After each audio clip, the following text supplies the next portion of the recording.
बच्चों कैसे हो? ठीक ठाक? कल का सबक याद किया था ना? ठीक है, वेरी गुड।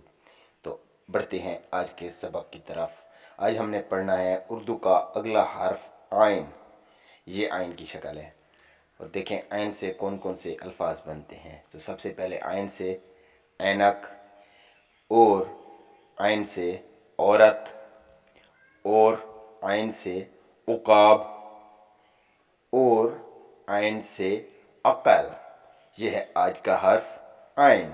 इसको अच्छे तरीके से याद करें। कल मिलते हैं एक नए सबक एक नए हर्फ के साथ। तब तक के लिए अल्लाह हाफिज। वीडियो अच्छी लगी हो तो ज़रूर लाइक करें और चैनल को सब्सक्राइब करके बेल नोटिफिकेशन को ज़रूर हिट करें।